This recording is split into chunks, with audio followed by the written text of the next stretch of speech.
Hi there, welcome home. It's good to see you. I am Jerrel, and this is Mountain Home. It's our little corner of the internet where we can share our love for the mountains, music, and everything in between. This video will be a review of the Donner Concert Ukulele. It's quite a nice instrument, quite lovely. In this instrument, I will be sharing sound samples. I will play this instrument by itself and also alongside other instruments so you can see and hear an environment in which it is really works best and in which instruments it really pairs nicely with.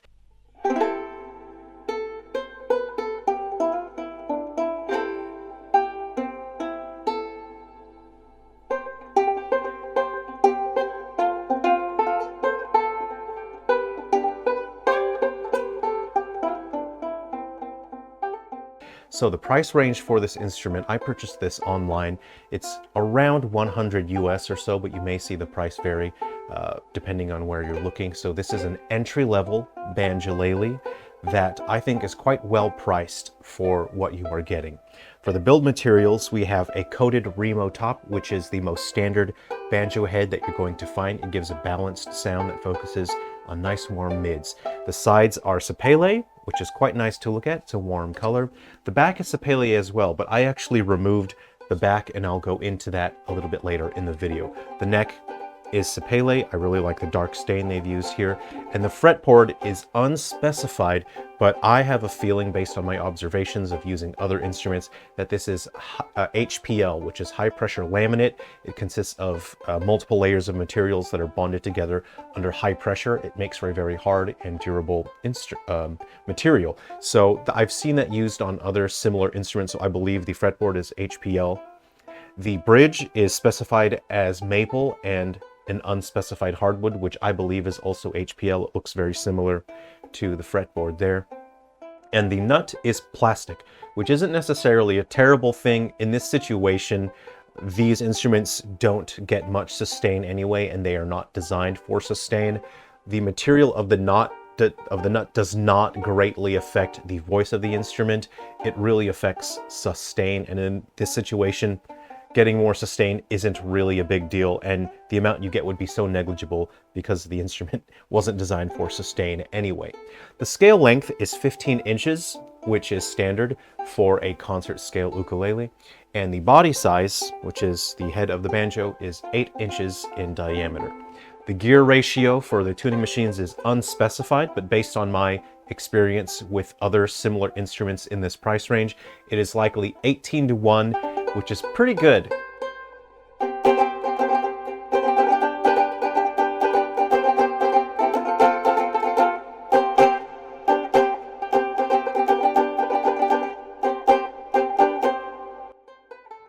So who is this instrument made for?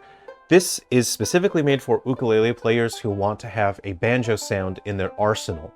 It is a bit louder than a wood-bodied ukulele, a standard ukulele, so you do get more volume and you get a banjo punch and plonkiness, but you lose the warmth of an ukulele instrument. So it's certainly a different voice.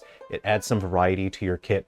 This is set up, it comes with re-entrant tuning, so G, C, E, A, so that's a standard ukulele tuning. What this does well is that it has a bright, punchy voice, and it really adds percussive texture to an ensemble. These instruments really do best when they are played in ensemble alongside other instruments.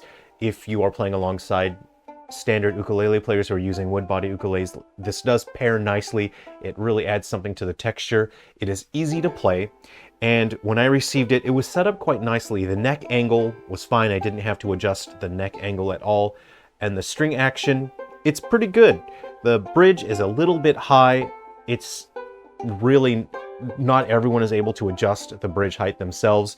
The nut is a little bit high, but what that means is that people can bash chords out of it a little bit more and you won't get the buzzing.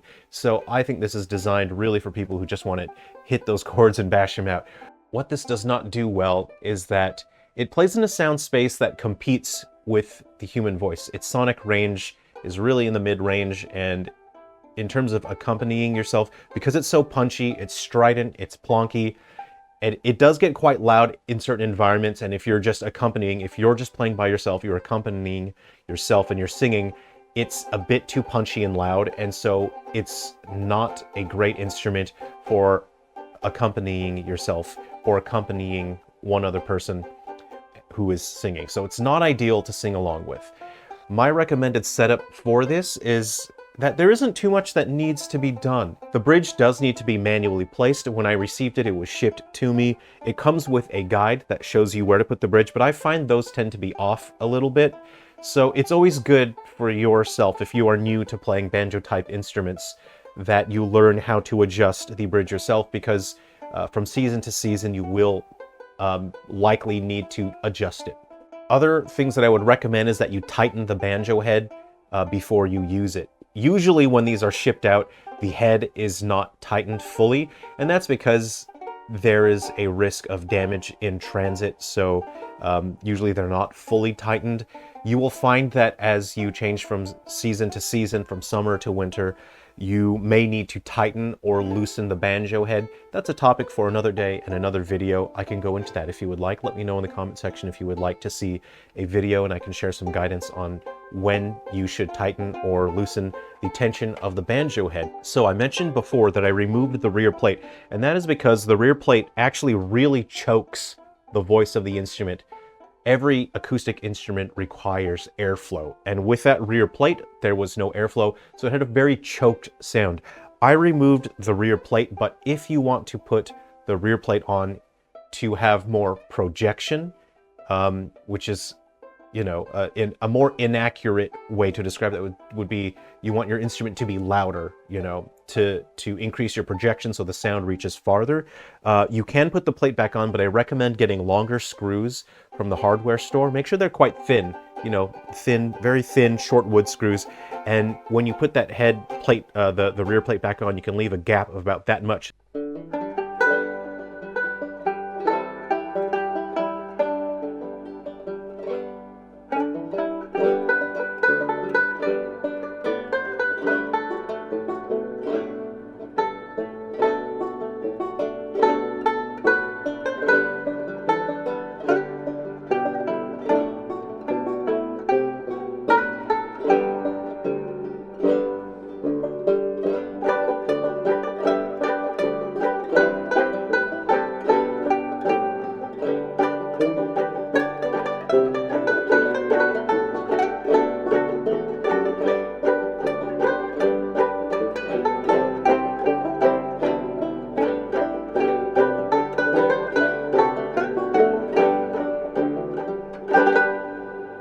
So this actually comes with some extras, which is very good.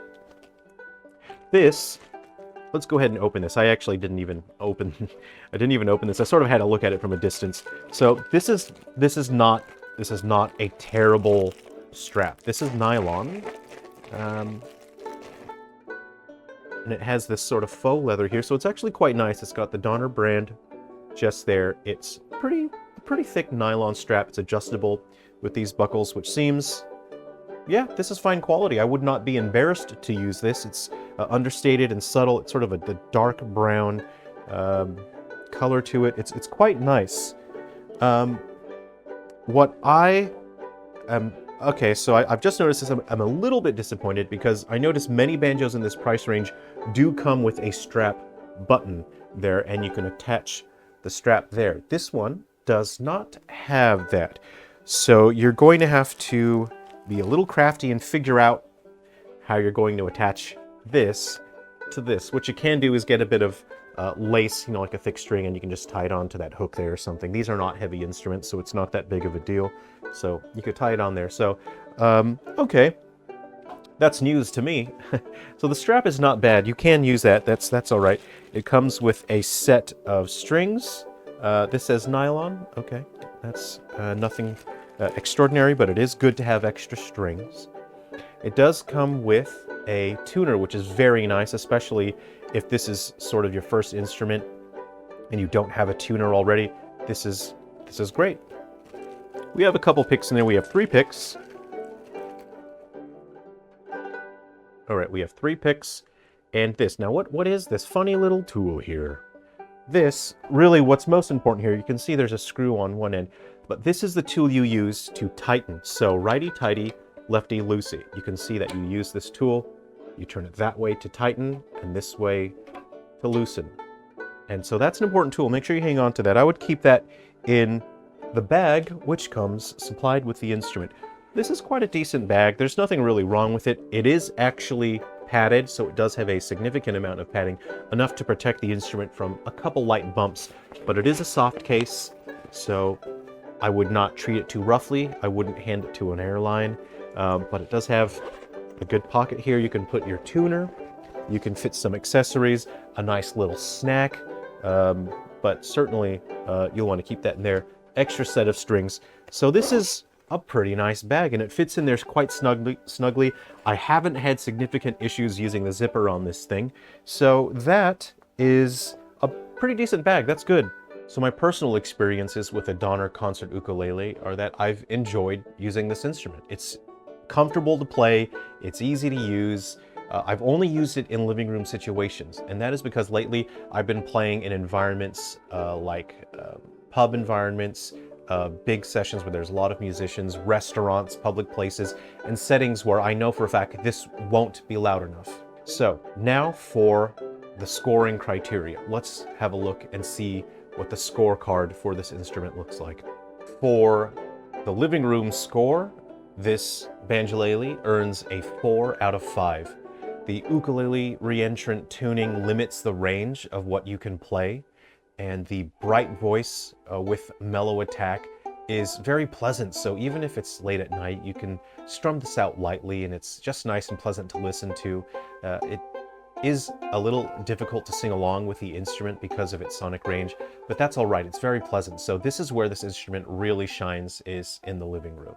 The campfire score for the ukulele is a 3 out of 5.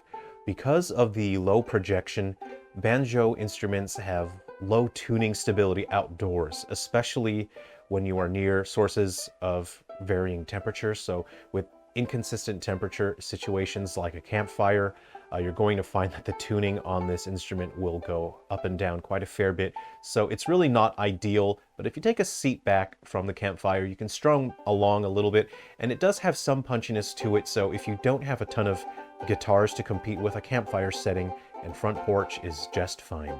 For the bar restaurant score, the banjolele earns a 2 out of 5. The voice is too quiet, the projection is just too low, and synthetic strings on banjo head occupies a sonic range that's really in the middle, so it blends in too much with the general public chatter and noise. You're going to have a very hard time hearing this in a bar restaurant environment. On stage, 1 out of 5. This lacks tuning stability. You'll find that especially if you are playing quite hard, the tuning will drop quite a fair bit during a music set. The voice is too soft, and its percussive qualities are very boomy, which makes it a challenge to mic and manage properly. You would need to use an external mic attached to the instrument, because if you were to use a mic stand, the distance to the mic stand would result in inconsistent pickup levels. So for the build quality, this Donner ukulele earns a 4 out of 5. For the low price, the quality is good, the frets are smooth, the fretboard is clean, and there aren't really any manufacturing defects. It's so nice you can run your finger along the edge of the fretboard there, and you don't get caught on any frets. It's just nice and comfortable to use. In terms of intonation, 3 out of 5. It's a little bit all over the place. There are spots where it seems all right, certain frets where it seems to be going just a little bit sharp, and then suddenly on certain frets it's noticeably flat.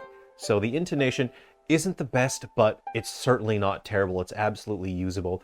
This can be improved by lowering the action at both the nut and the bridge. The action by default is set, so I think people can chord bash and not get buzz out of that.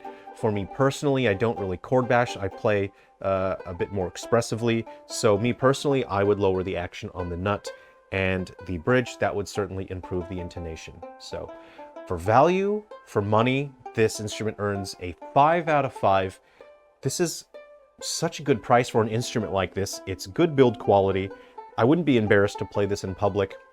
And for the price that you're paying, it comes with a good amount of accessories that are decent quality, and you get a very playable instrument that sounds good. It's a good sounding instrument. Functionally, it does exactly what more expensive banjoleles do, but it is at a price that is significantly lower. It's not an instrument that I would show off or brag about, but it's one that I would be happy to play alongside other instruments. For the vibe, I give this instrument a 3 out of 5. It's really only usable in very particular situations and very specific types of music and genres of music. Not every musician and not every jam session wants to have a banjolele, and often you'll find that they'll just tolerate someone playing a banjolele. So it's not an instrument that people really want to see in every single genre, but where it does perform well, where it does fit in, it's an instrument that really sounds nice. There's nothing outstanding, nothing particularly special about this instrument, but it does the job and it does it serviceably well. Thanks for watching my review. I hope this has been useful to you. This is an instrument that I would recommend. This is good quality build, good value for money. If you are looking for a banjolele, this is one that I absolutely can recommend.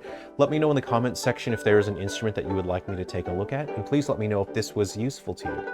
Thanks for watching, and if you've got an instrument that you would like to have reviewed, if you are a maker or a distributor of instruments, you can contact me through my contact information on my YouTube page. And if you would like me to review an instrument, you can certainly send me your instruments. I can use them in my studio recordings, and I can share your instruments with my audience all around the world. Please take care of yourselves. Be well. Come home again soon, and I'll leave the porch light on for you.